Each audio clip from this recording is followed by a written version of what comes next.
Well, hello and welcome back to the Breadcrumbs Project. I am Euripides Crumb, and you see quite a scene in that picture. This is from a great television show which we call The Time Team. I have always been a huge. I'm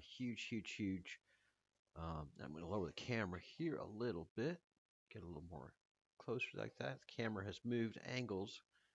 Let me see if I can adjust it this way a little bit. And the answer is no.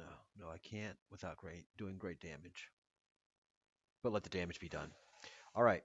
So, as I square myself into camera a little more, this is a one-man operation. I do not have a team to prep me, make up, and do the work that needs to be done to make this show so much more presentable. But I am doing the work that needs to be done to build up the steam that it takes um, to have a show break out. And I'm establishing my record on some pretty important discoveries that I've made over the last, gosh,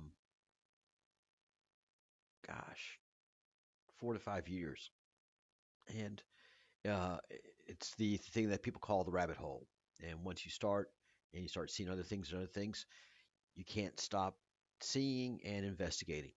So my my path with this started with the Camino de Santiago. And because of my passion for archaeology, I have reestablished the importance of a place called Bushia. And in doing my research to discover the true ancient history of Bushia, I ran across the Latins and the establishment of Latin America, not by the uh, British, Spanish, or French. It was already loaded and colonized by the time um, by the time um, Columbus detected it, and that's how it says in the map that Columbus detected the Azores, the not the Azores, the Aleutian Islands, and I'm sure they had to bribe him and because everything was already set and colonized and built out in beautiful Roman style Latin buildings, churches, and cathedrals throughout the Americas. The architecture is undeniable. And once you see it, you can't unsee it. And a lot of folks are starting to notice it. And yesterday I made a comment in videos talking about uh, Tatari. People are noticing not Tatari, but Latin Roman style architecture. And what I propose is that um, whatever that Latin community was, they started off in Asia and basically migrated across Europe, escaping Asia and building firewalls. So yeah, and I think that the Eastern Roman Empire was normal humans like we are right now, and I think the Western Empire held the secrets of what it took to build such amazing cathedrals. I know elongated skull people, long skull people were still alive at that time, and I have a strong suspicion that giants were also walking the earth. It's not impossible to say that because we just have such a deep history, especially here in Europe, about that individually in the Basque region, the south of Spain. So, and then you look at the doorways in all of these ancient cathedrals and ancient buildings, and you just don't build massive doorways for regular people to walk through like that. One or two maybe, but it's just all of the cathedrals, all of the temples slash churches here in old Europe and in Latin America. Well, they're just grandiose entrances. No, no, you don't do that. Like I said, one or two maybe, but all of these buildings, you're catering to a certain size being by doing that. You're not doing it for yourself because walking through one of those giant entrances, you don't feel grandiose as a human. No, you feel rather intimidated. Like, oh my God, I'm tiny. So there is something about Latin America, and here is where we're coming around. So for the last many episodes, 20 some odd episodes, I have talked about how the Western Roman Empire escaped to the far side of Mexico, and then the Dark Ages landed, and um, peoples from Asia came over onto the Iberian Peninsula, Gaul, and also um, the English Isles, Great Britain, which was just filled with beautiful Latin Roman buildings, cathedrals, um, and temples slash churches. And they were there for a long time, and then they lived there for many hundreds of years. And it was the Dark Ages, so we didn't have the boat technology to make it across the oceans. And then in the medieval times, we started getting uh, boats, bigger boats, better boats. And then 1492, not Gregorian 1492, not Julian 1492, but Roman 1492 is when AD. Okay, Christos, a Greek word, Christo, the Latin word, Christ, the English word, did exist, and he died 2,778 years ago, and he was the last sacrifice. Humans stopped doing sacrifice once he died. Romans, Greeks, everybody around the world was all about sacrificing for the gods, whether it was human sacrifice or animal sacrifice or fruit or vegetable sacrifice. That was a big part of your ritual as a human back then, 3,000 years ago. So, all of these things are important and are glossed over by modern academia, modern religions, and we have good sourcing of a lot of these things, but a lot of editing and a lot of re-education. So these things are hopefully going to be cleaned up and and our true history can be remembered. Now, one of my biggest points in the last several episodes is that Old English, Anglo-Saxon, sounds nothing. And that's my Captain Kirk. Um, and it's not actually Captain Kirk. It is oh, great comedian and impersonator. It'll hit me in a little while that does that. So it sounds nothing like modern English. And you're like, oh no, yeah, Charles Shakespeare is very complicated and you just don't understand it. No, my friends. It's not Shakespeare. That's English. Old English, which is Anglo-Saxon, sounds like this. And this is music being sung in Anglo-Saxon by the foremost expert in the world on this type of language and reading it and understanding it. Let us Jewurthan, or a sister Raksha, Daves Doctor, Delvera Edas. Let us honor our sister Raksha, Dave's daughter.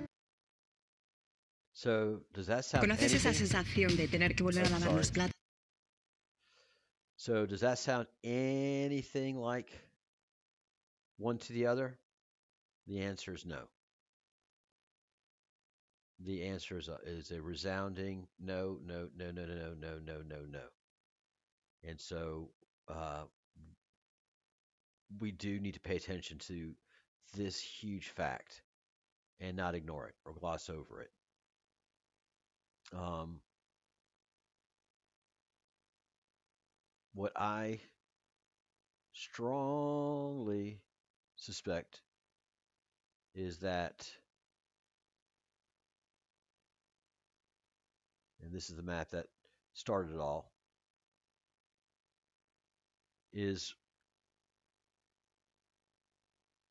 when the empire separated,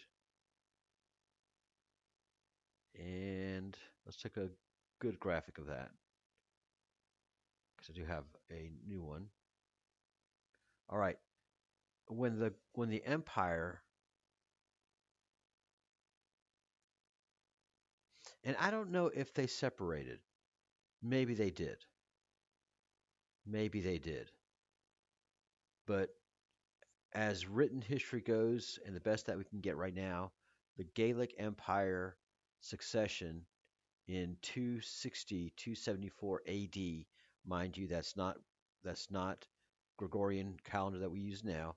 This is the ancient Roman um, date that has not been augmented to a newer date. So this is 2,500 years ago. The Gaelic Empire succession, a massive breakaway state including Britain, Gaul, and Spain.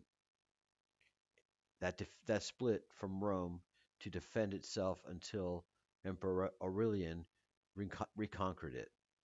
And this is the foundation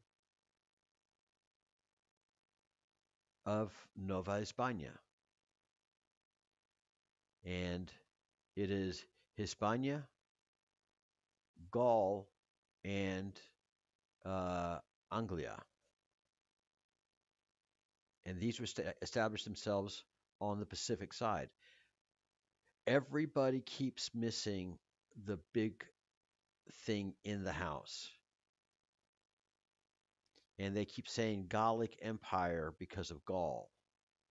And that's not it. That's not it. It's this. Nova Galicia. Galicia. And that's not Gaul. That is representative of part of the portion of Spain, which is,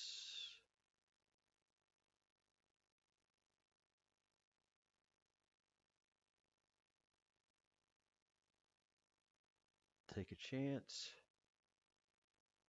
here, Galice.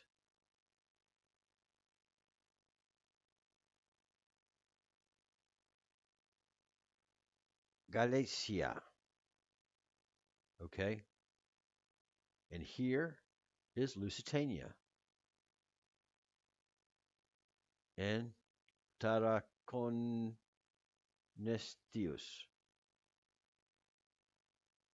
But Galicia is here. Magnus Portus is here in Galicia, a major port. And here is Coronium.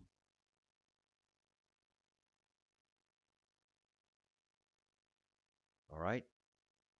Let's get our translate. Latin.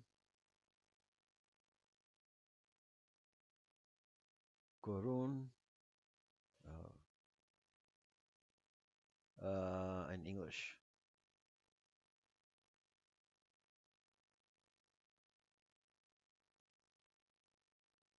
Coronium.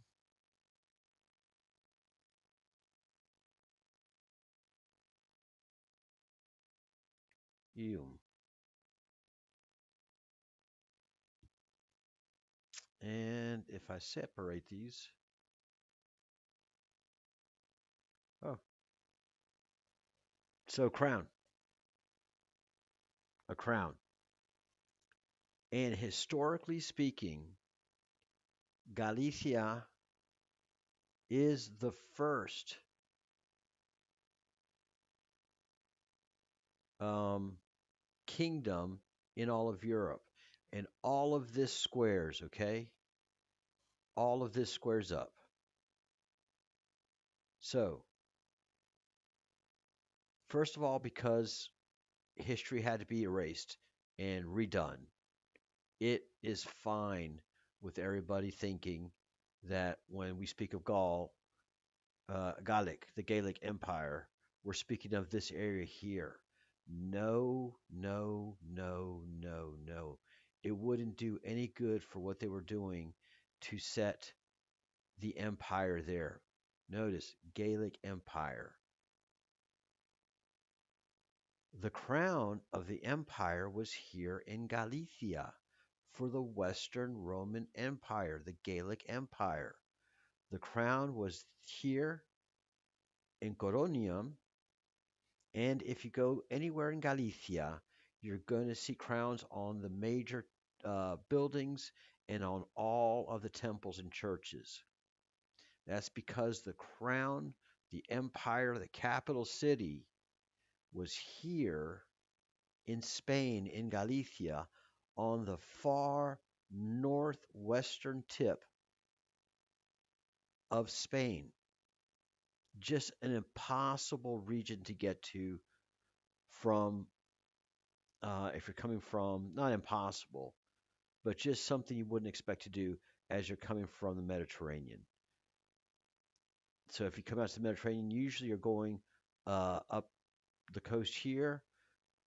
Few ever turn in to go to Vizcaya and in the Basque region. Most well went up to the British Isles. So they tucked themselves in there.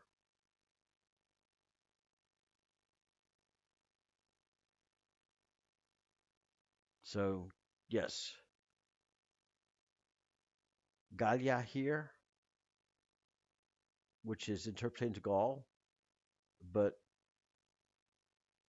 Galicia here with the crown, and this is where the ultimate um, crown was for the Western Roman Empire, for the Gaelic Empire, and as they went over to the Americas, they used Latin as a base language, but all the natives spoke other languages.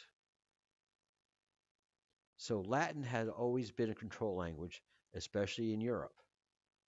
Locals spoke their local languages, and the elites would speak Latin to each other, and the locals could not understand it. And it's the same here in Spain right now.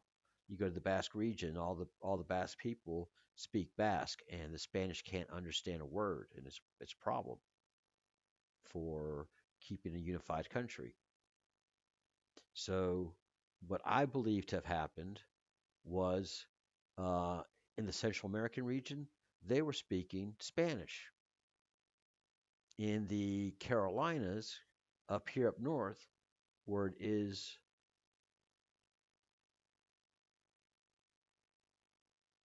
Nova Anglia, Anglia was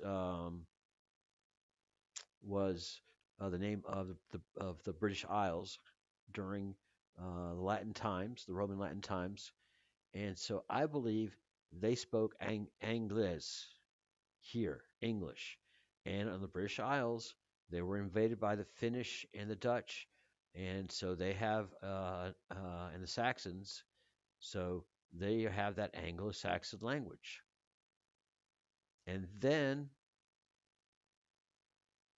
whenever uh, Christopher Columbus detectar the Antilles Islands, well, then came the time uh, of the Renaissance in the 1500s. And so what happened was the people of the Americas went and reconquered, reestablished their lands in Europe and taught the elites to talk a new language, speak a new language. In Hispania, it was Spanish because there was a bunch of regional languages there, and Spanish suddenly came over and started being the dominant language. Same with English. You heard what Anglo-Saxon was, what we consider Old English. Suddenly, a new English came, and that new English came from New England. Same with French. All these regions were reestablished by the royalty, and then slowly through the new educational system, which is what I call the Renaissance, and everybody had to learn a new history, and it had been almost a couple thousand years between the time that the Latins left Europe to the time that they were rediscovered.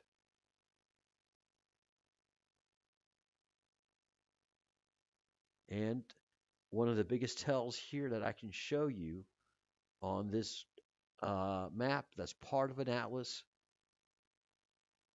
that is super, super, super old.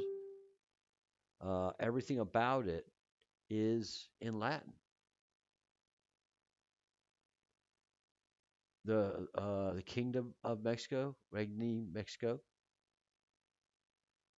and Nova España, uh, Ludoviciana, which um, is Louisiana in Latin, Anglia, Carolina, Virginia, Pennsylvania, and then Central South America.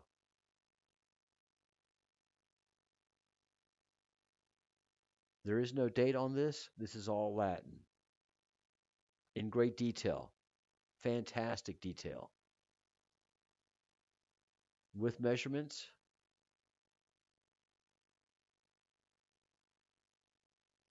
And Galicia, Bulgaria, Galicia, Hispania.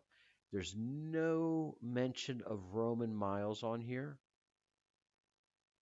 There's only Anglica, Hispanica, Galicia Hispanica, and then Galicia.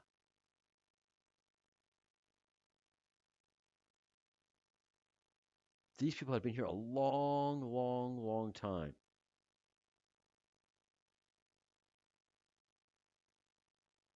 There's no Roman miles. There's no French miles. There's no Spanish miles. It says Hispanica. No, that's the Roman version of Spain. The Latin version of Spain. So it's not talking about the Spain Iberian Peninsula, it's talking about Nova Hispania. And so I believe here in the Carolinas, New England, they were speaking English. And so they had to go reconquer, reset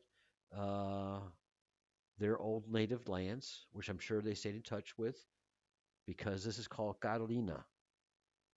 So this is where the gold supporting the monarchies came from,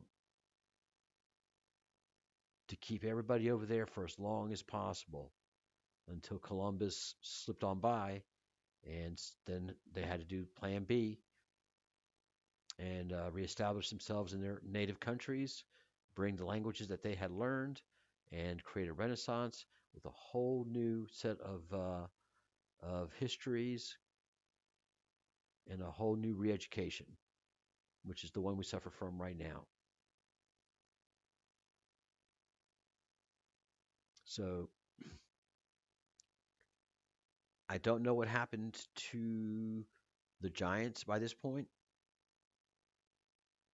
I don't know if these big old dudes here are in fact giants, but we do have basic normal humans without outstanding musculature and size.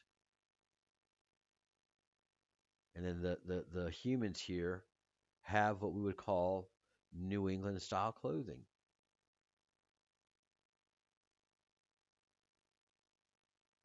Pre industrial style dress. And you could definitely say Renaissance style dress. But we have sailboats, rowboats, and gifts being given to the people in the boats. So they're filling up their chests with these good things. And it's coming from the mines, the silver and gold mines. And people are picking away with metal. And there are also sunk mines too. So these maps, which were hidden away in collections in different institutions, had lost their understanding to most people. People in secret societies, I believe, understand these maps quite well. Not the lower folks, but the upper, the up folks know this history quite well. They might be some of the folks watching the show right now going, oh, somebody knows something. But yeah, it is very, very shocking to see what I see. And why do I say that somebody else was noticing this? Because on this map, which was already old, which was already in a collection, and then came to public, someone was seeing what I was seeing. Compostela, San Sebastian, Guadalajara, because of Guadalajara in Spain, Mexico, Paneco. There's a Paneco in Spain, and they were underlying those things, going, "Wait, why is this here on this side? Leon over here on this side." And by 1492, um, Latin America was well established, and you had a number of ports facing the Pacific Ocean. So there had to be trade with Asia, because look at the number of ports, port cities that you have. And probably going up and down um, the west side of the Americas. They're probably they had plenty of trade and activity going on. So yeah, folks, this tells quite a story, and I'm pretty taken aback, but uh, I think that we have a case here of the Western Roman Empire left, had a good time in the Americas until the party was over, and then came and reestablished themselves over in um, Europe. Because also by the time the Anglicans went here, the Gauls went here, and yeah, Nova Francia, and so the French went over, Acadia went over to France and reestablished themselves, and they're probably speaking French up there, and brought the French over to ancient Gaul, who became Francia. So this is a huge theory, started from a little seed and has sprouted quite a lot. So please, if you've lasted this far in the video, please share, subscribe, like the video, and start helping me get the word out. The book is on Amazon. It is called Latin America. All right. Thank you all for watching, and I will see you next time.